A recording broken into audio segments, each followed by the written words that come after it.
میں تھوڑا یہاں گزارش اصل یہ جو ام اسید تھی، ان کی کنیت ام اسید رکھی تھی، حقیقی ماں نہیں ہے حاجی اسید کی. یہ کہ میں نے دیکھا کہ شروع سے ہی بس کچھ عرص بس تھوڑا ہی رہے یہ فریش رہی، باقی یہ ان کو بیماری نے پکڑا.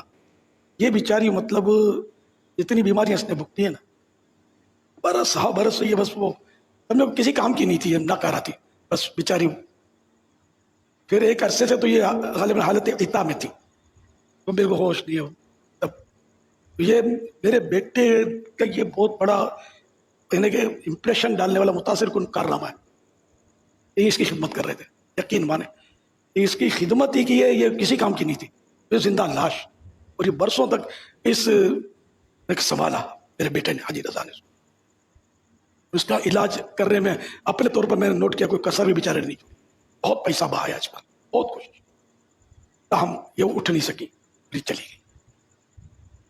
پھر وہ فریقین یعنی دونوں خاندانوں کی منظوری سے، ہم لوگوں کی منظوری تھی، اور جو یہ ام اسید جن کا وہ نیت رکھی تھی ان کے خاندان کی بھی منظوری سے پھر انہوں نے دوسری شادی کی تھی حاجی رضا نے.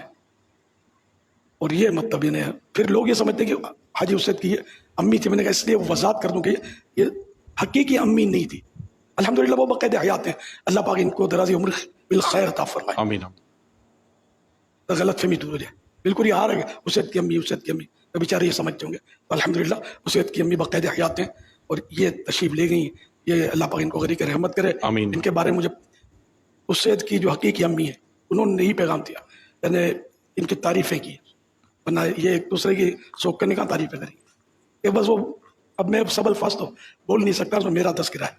خیر، لیکن بولا کہ وہ غسل کے بعد ان کا چہرہ خود بخود قبلے کی طرف ہو گیا، اور چہرے پر نور برس رہا تھا.